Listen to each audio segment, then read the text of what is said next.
गा के चलो ना।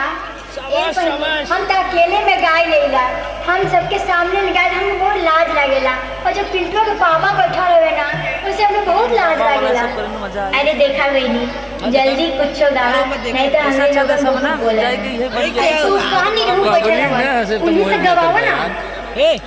अरे आओ आओ, खाली सुत ही में निकला गेला, गाँव में निकला गेला। चला है नहीं आवता, जल्दी आवा।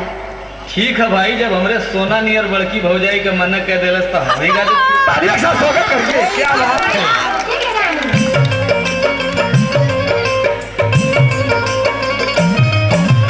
चांदी के कटोरी चम्मच दूध पिए लालाना, चांदी के कटोरी चम्मच दूध पिए लालाना, चंदा मामा लेके आई हैं, चंदा मामा लेके आई हैं, सोनावा के पलाना, चंदा मामा लेके आई हैं, सोनावा के पलाना, चंदा मामा लेके आई हैं, चांदी के कटोरी चम्मच दूध पिए लालाना, चांदी के कटोरी चम्मच दूध आवाज बढ़ा दे यार, कैसा बजा रहे हो, चंदा मामा लेके आई हैं,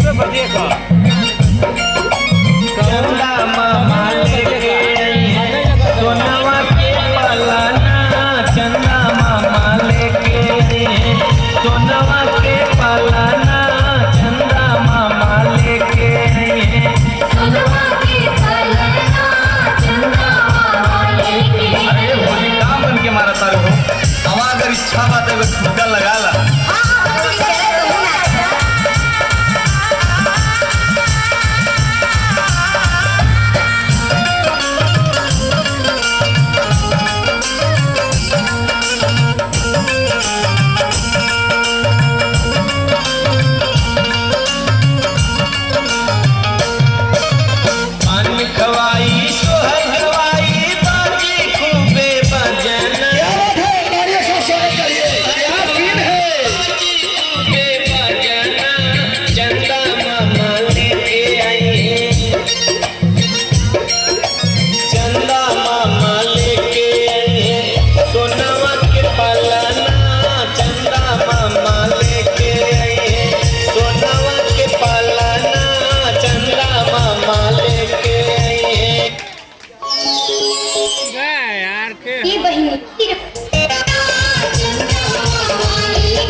सोना